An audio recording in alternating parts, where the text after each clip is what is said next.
In the midst of the Second World War, the Nazi regime committed a massive genocide of the Jewish people. By the war's end, Nazi Germany had slaughtered in excess of over 6 million Jews. They were forced into labor camps and were put under the harshest of conditions by industrialists who took advantage of them. However, one industrialist, by the name of Oskar Schindler, used his wealth and power to save over 1,100 Jewish people from the Nazi labor camps.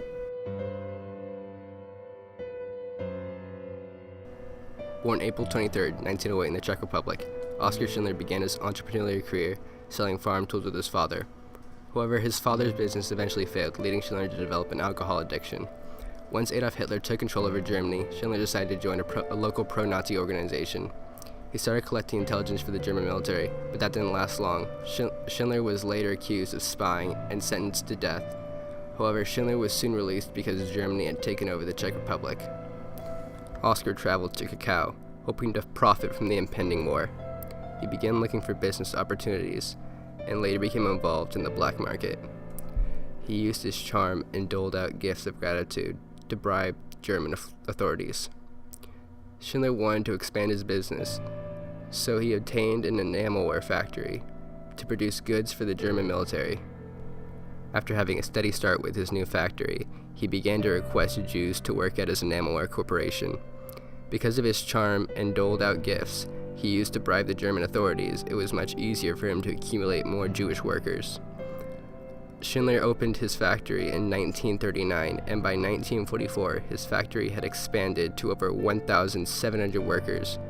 Although many German Nazis, like Amon Goth, were suspicious of him, he continued to expand his factory, which resulted in many lives being saved.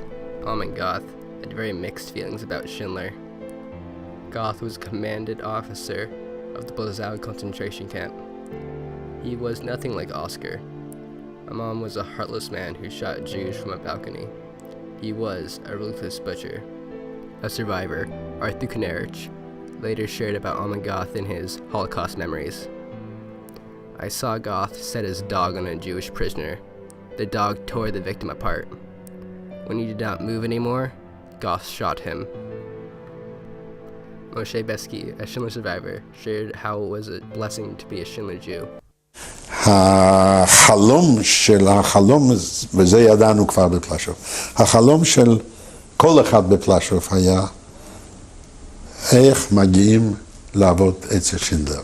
כמי שהיה ידוע לנו בפלשוב, קודם כל היה קשר, כמי שהאספקה הביאו להם מפלשוב, באו משם אנשים לכל מיני סידורים, ידעו ראשית כל ששם אף אחד לא נהרג. ובאמת במשך כל תקופה של המחנה של שינדלר, איש לא נהרג במחנה שלו. הביאו פעם, שלחו פעם מישהו שהתפוצצה איזו מכונה והאשימו אחד האנשים בסבוטאז' והביאו אותו לפלשוב להוצאה להורג. אז כשחזר שינדלר לבית חרושת ושמע מה שקרה, אז הוא רץ לפלשוב עם הוודקה ועם השוחד שהוא ידע להסתדר, הוציא את האדם בחזרה. האדם הזה חי עד היום הזה כאן, בתל אביב.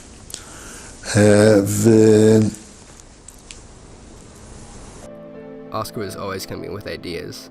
Since he owned a factory where they produced military necessities, Oskar would order the Jews to make the products defective so they wouldn't pass inspection.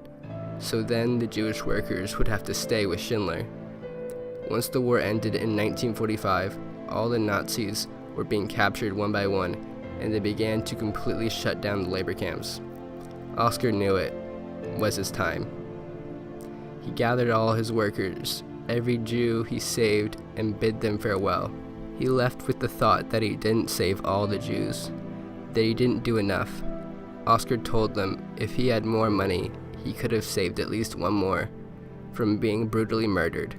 He deeply hated the torture and the pain the Jews went through every single day of their lives. I hated the brutality, the sadism, and the insanity of Nazism. I just couldn't stand by and see people destroyed. I did what I could, what I had to do, what my conscience told me I must do. That's all there is to it, really, nothing more. Oskar Schindler. Because Oskar Schindler took a stand against the Nazis, he was able to save over 1,200 Jews and leave behind a legacy. Oskar Schindler died October 9, 1974, and was buried in Mount Zion Roman Catholic Francium Cemetery. Every Jew that he saved and all their descendants went to his grave and placed a stone on it. The stone is a sign of respect for all the work he did.